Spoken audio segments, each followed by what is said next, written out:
Vai!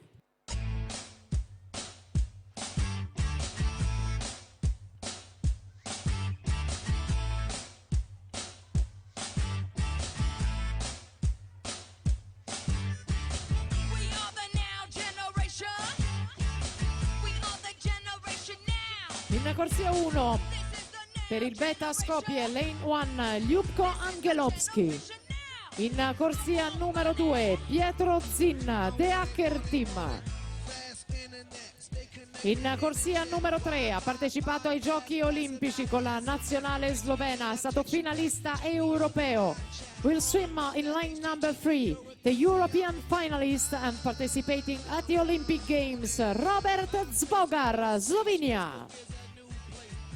In corsia numero 4 a difendere i colori del Veneto Banca Montebelluna è il campione italiano giovanile in carica dei 200 farfalla ed è stato ai piedi del podio ai Giochi Europei 2015 con la staffetta degli azzurrini 4% mista, Cristian Ferraro.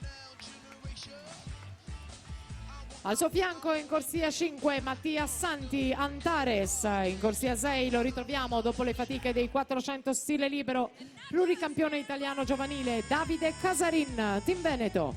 Corsia 7 Alessandro Franceschin, Sporting Club Noale, in 8 Enrico Santi Antares.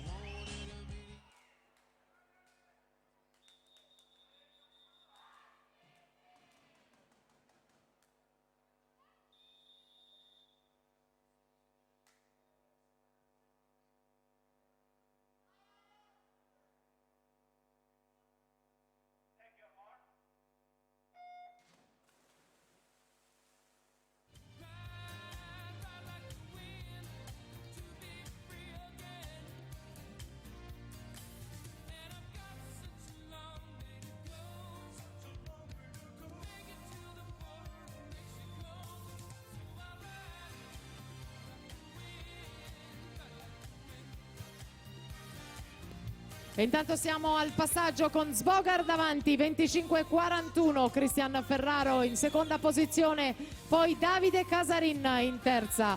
Il primato della manifestazione di Marco Pellizzon, 53-26, inizia a barcollare con Zbogar in gran spolvero.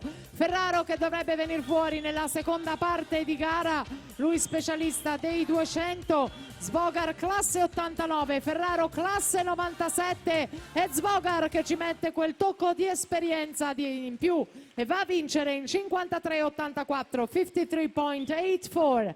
Cristian Ferraro 54-75, poi Davide Casarin 55-12 per la terza posizione.